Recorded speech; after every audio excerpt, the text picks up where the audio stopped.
আজকের ম্যাচে মোহনবাগান 1 জামশেদপুর 1, অর্থাৎ ম্যাচটা 1-1 গোলের শেষ হয়ে গেল। কিন্তু এই ম্যাচে কিন্তু এই ফল প্রত্যাশিত ছিল না মোহনবাগানের কাছে, কারণ এই ম্যাচটা যদি মোহনবাগান আজকে জিতে নিতে পারত তাহলে লিগ শিল জয়ের অনেক ধারে কাছেই পৌঁছে যেতে পারত, অর্থাৎ লিগ শিল জয়ের একটা হাতছানি আজকেই শুরু হয়ে যেতে পারত। কিন্তু মোহনবাগান এই ম্যাচ বলতে গেলে নিজের ইচ্ছায় একবারে হেলায় হারিয়ে আসলো। যে অসহস্র মিস তারা করেছে, একেবারে বড়লোকের ছেলের মতো, বাউন্ডুলের ছেলের মতো যেভাবে গোলগুলো আজকে ম্যাকলারেন বা লিস্টন ক্লাসও মিস করেছে, সত্যি না দেখলে কিন্তু এটা বিশ্বাস করা যায় না। আজকে হাতের ম্যাচ পুরো জামশেদপুরের মাঠে ফেলে দিয়ে চলে আসলো মোহনবাগান। আজকে কিন্তু কমেন্টারি কিন্তু আজকে মোহনবাগান খুব ভালো ফুটবল খেলেছে, খুব বেটার ফুটবল খেলেছে। আমার তো মনে হয় এবছরের সেরা ফুটবলটা কিন্তু আজকেই খেলেছে মোহনবাগান।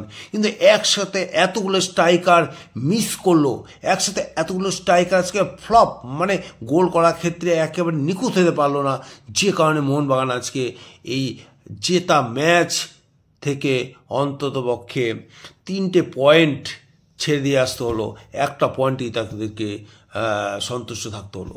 অর্থাৎ মোহনবাগান কিন্তু আজকে একটা একটা একটা একটা হার্ডেলে চলে যেতে পারতো অন্য অন্য দলগুলোকে অনেকটা পেছনে ফেলে, কিন্তু সেটা হলো না।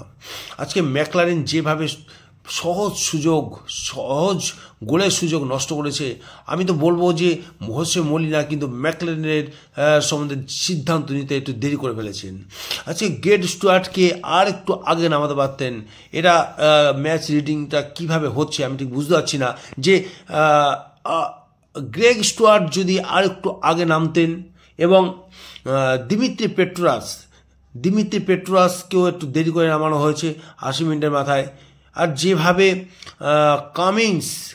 আমি তো ভাবলাম যে ম্যাকলারেনকে তুলে কামিন্সকে বক্স ফরওয়ার্ড করে দেবে এবং তার একটু পেছনে গ্রেগ স্টুয়ার্ট খেলবে, যখন গ্রেগ স্টুয়ার্টকে নামানো হলো। কিন্তু তিনি কী করলেন, শুধু নামিয়ে দিলেন গ্রেগ স্টুয়ার্টকে এবং কামিন্সকে তুলে নিলেন।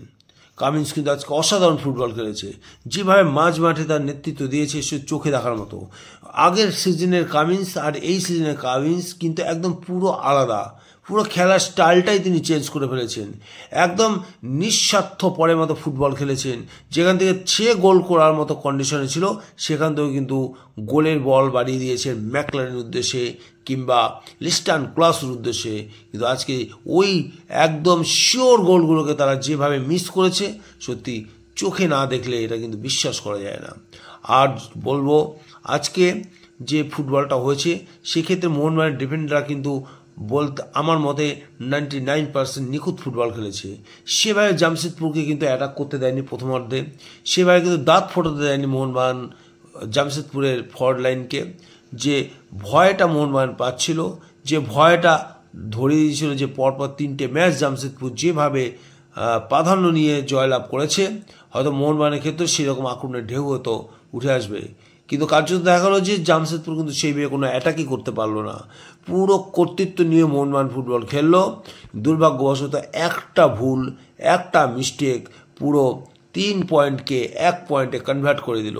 আজকে এই যেভাবে প্রায় তাদের অর্ধ থেকে একের পর এক ড্রিবলিং করে আপুয়াকে টলিয়ে তারপরে ডিফেন্ডারদের আলবার্টো টম সবাইকে বিট করে যেভাবে গোলের শটে গোলটা করেছেন, এই গোল দেখে লিস্টন ক্লাসও সত্যি লজ্জা পাবে। ফরওয়ার্ডের প্লেয়াররা গোল করতে পারছে না, যে কোনো ফরওয়ার্ডের প্লেয়ারের কাছে এটা লজ্জার কারণ, ঈর্ষার কারণ। যেভাবে গোলটা করে যাচ্ছে এই যে সত্যি অসাধারণ, ভাই হেভি সুন্দর গোল করেছে। আমার দেখা এবছরের ফরওয়ার্ডদের সেরা গোল এই এজের গোলটা, এবং এই একটা অ্যাটাক, একটা গোলমুখের শট, একটা গোল অন টার্গেট, এবং তাতেই কিন্তু জামশেদপুর এই ম্যাচটা ড্র করতে পারলো এবং এই ম্যাচটা থেকে খুইয়ে যাওয়া 3 পয়েন্টের হাত থেকে তারা বেঁচে গেল।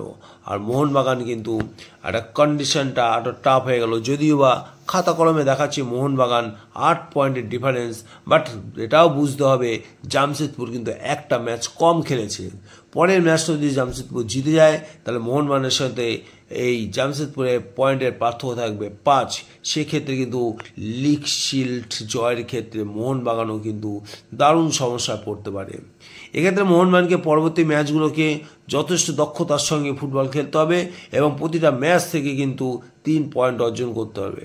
আমার মনে হয় পরপর 3টে ম্যাচ যদি মোহনবাগান এইভাবে জিততে পারে তাহলে কিন্তু অন্য দল কিন্তু চাপে পড়ে যাবে এবং চাপে পড়ে তারাও কিন্তু পয়েন্ট খোয়াতে শুরু করবে এবং সেক্ষেত্রে মোহনবাগানে কিন্তু লিগ শিল্ড জয়টা এমন কিছু কঠিন ব্যাপার নয়, শুধু পরপর 3টে ম্যাচ তাদেরকে জয়লাভ করতে হবে, বাস তাহলেই হবে।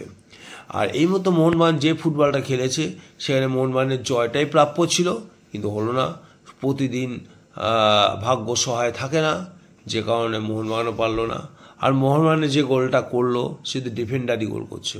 আমি তো দেখতে পাচ্ছি এটা কোটি কোটি টাকার ফরওয়ার্ডদের মোহনবাগানে রিক্রুট করার পর, রেজিস্টার করার পর ম্যাক্সিমাম ক্ষেত্রে দেখাচ্ছে যে ডিফেন্ডাররা মোহনবাগানের হয়ে ত্রাতার কাজ করছে। আজকে যে কাজটা সুআশিস করেছে, জটলার মধ্য দিয়ে একটা যে কিভাবে শটটা মারলো ঠিক গ্রামারে ব্যাখ্যা করতে পারবো না।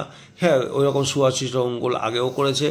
হ্যাঁ, যাই হোক, প্রয়োজনে মোহনবাগানকে কিন্তু 1 গোলে এগিয়ে দিচ্ছে সুআশিস চৌধুরী। এর আগে টম আলডেট, আলবার্টো রড্রিগেজ সবাই কিন্তু ডিফেন্ডার হয়ে মোহনবাগানের হয়ে গোল করে যাচ্ছে এবং মোহনবাগানকে কিন্তু কাঙ্ক্ষিত পয়েন্ট এনে দিচ্ছে।